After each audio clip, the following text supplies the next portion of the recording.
Tonight, a story about a missing person where fate seems unusually cruel. Less than 1 month after an Ohio man lost his wife to a deadly disease, his son mysteriously disappeared.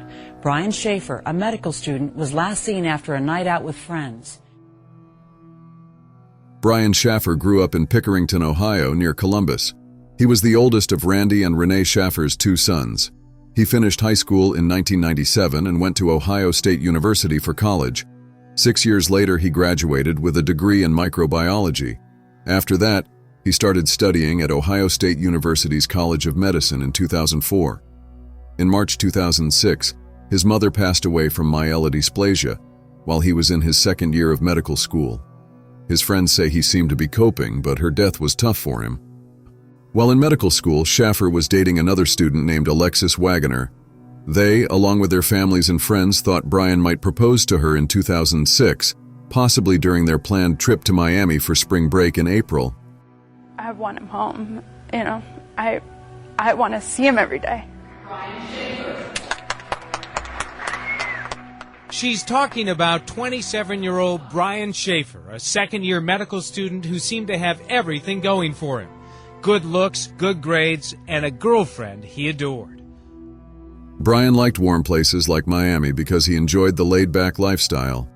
He told his friends that even though he was studying to be a doctor, his real dream was to start a band playing music similar to Jimmy Buffett's style.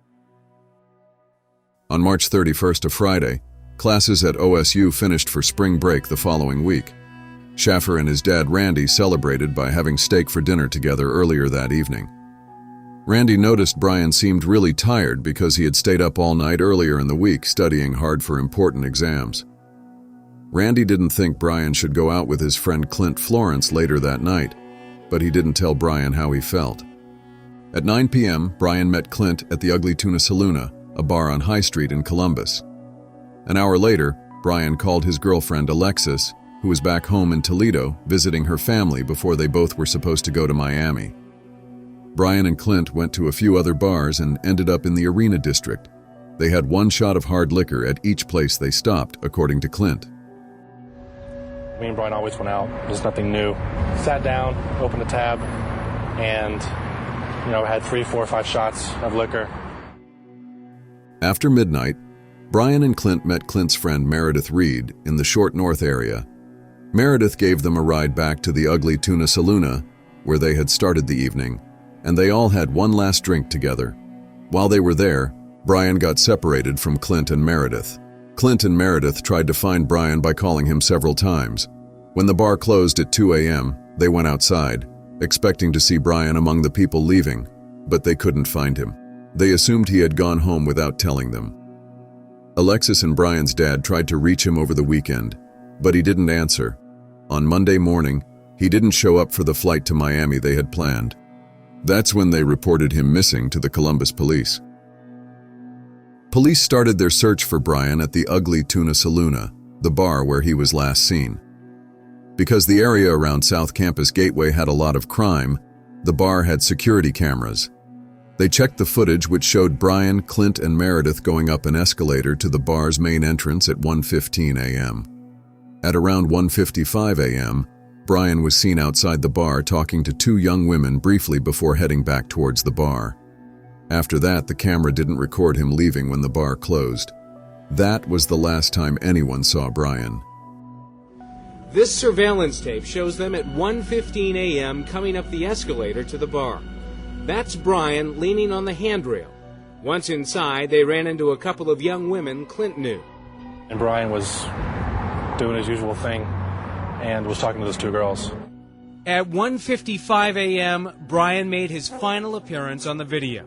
He was outside the bar chatting with the young women. Then he walked out of frame and disappeared. Police say it appears he went back into the bar. Minutes later, Clint and his friend got ready to go. It was closing time about 2:10, 2 o'clock, and Brian was nowhere to be seen. Investigators thought Brian might have changed his clothes in the bar or put on a hat to hide his face from the camera. The cameras might have also missed him because one moved around all the time and the other was controlled manually. He could have left by another way, but the only other exit was a service door that opened onto a construction site. We went through the Ugly Tuna Saloona bar, checking for any type of exit or areas where somebody may have been able to slip out. The only way Brian could have left undetected was through a back door in the middle of a construction zone. But why would he sneak away? He has no reason to just up and disappear. Police thought it would have been hard for someone to walk through there, especially if they were drunk like Brian probably was.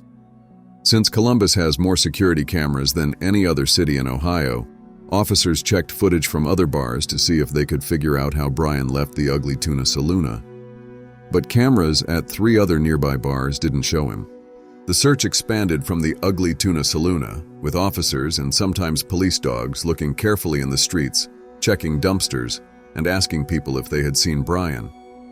They put up flyers with his picture, showing a tattoo on his upper right arm of a stick figure logo from the cover of a Pearl Jam song, one of his favorite bands, and mentioning a unique fleck in one of his irises. Police even got permission to search the sewer system, but they didn't find anything useful. Brian's car was still parked outside his apartment on King Avenue, 6 blocks from the bar, and nothing seemed wrong inside. After searching far from the Ugly Tuna Saloona in all directions, police started thinking about other possibilities besides an accident or foul play. Since Brian's mom had died recently, some people thought maybe he went away to be alone and grieve. But he never came back, and there wasn't a clear reason for him to disappear on his own. People who had seen Brian that night, including his dad, were asked to take lie detector tests. Brian and Meredith passed theirs, as did everyone else. But Clint refused. The 2 women Brian was last seen talking to were later found, but they said they were never asked to take a lie detector test themselves. Brian's girlfriend, Alexis, called his phone every night before going to bed for a long time after he disappeared. Usually it went to voicemail, but one night in September, it actually rang 3 times. Alexis wrote on her MySpace page that she kept calling just to hear it ring because it was comforting, even though no one picked up. Brian's phone provider said it might have been a computer mistake. They detected a signal from his phone at a tower in Hilliard, about 14 miles northwest of Columbus. The police got lots of tips, but none of them helped solve the case. At a Pearl Jam concert later that year in Cincinnati, the lead singer, Eddie Vedder, asked for tips about Brian's disappearance between songs, but none of those tips led anywhere either. There were reports of possible sightings in Michigan, Texas, and even Sweden, but none of them turned out to be Brian. Brian's dad, Randy, who had recently lost his wife, kept looking for his son on his own. A psychic told him Brian's body was in water near a bridge pier. Randy, along with Brian's younger brother Derek and some other people interested in the case, bought waders and spent a lot of time searching along the Olentangy River, which flows through Columbus near OSU campus, but they didn't find anything. We canvassed the area looking for him. We looked inside the building, inside the bar. We went down through the alleys and actually went through every single trash can and everything, just hoping that maybe somebody might have beat him up, and didn't find anything. We went and we walked up and down Olentangy River. We searched about the whole campus with search dogs and never really came up with anything. This idea also made the police briefly consider the smiley face murder theory, but they eventually decided there was no connection to Brian's case. Most law enforcement agencies, including the FBI, don't think the theory is real. In September 2008, there was a big windstorm, and Brian's dad, Randy, was outside his home in Baltimore, Ohio, cleaning up debris. A branch fell from a nearby tree and hit him, and sadly, he passed away. His neighbors found him the next morning and called the police. The next morning, I received a phone call. Randy had been killed the following evening. A tree had fallen on him. I knew that day that I couldn't give up on Brian's case. When Randy left this world, he had so many questions about his son. I have to believe that Randy knows all those answers now. After Randy's obituary was posted online, people left messages of condolence. One message stood out. It said, "To Dad, love Brian, U.S. Virgin Islands." This made some people think Brian might have left Columbus and started a new life somewhere else. But when they looked into it more, they found out the message was a hoax. It was actually sent from a computer in Franklin County that anyone could use. Brian Shaffer's family started losing hope when none of his credit cards, bank accounts, or cell phone were used for over a year. Only his younger brother continues to search for him.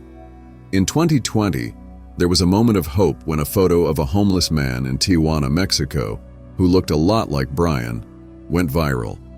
But after careful analysis, the FBI determined it wasn't him. If Brian is still alive, he would be 42 years old. The Ohio Bureau of Criminal Investigation made a digital image of how he might look at that age, hoping someone might recognize him if he's out there somewhere. I just don't understand why I would have to go through so much. Brian spent that last night before he went out with his friends, consoling his dad. He was concerned about me. He was going to go out drinking that night earlier. And he told them, guys, I have to be there for my dad, So he waited to go out that night? Because he wanted to be with me. Now his father would give anything to be with him. Somebody out there has to know something. No matter how small or whatever it may be, please don't be afraid to call. Please help me find my son.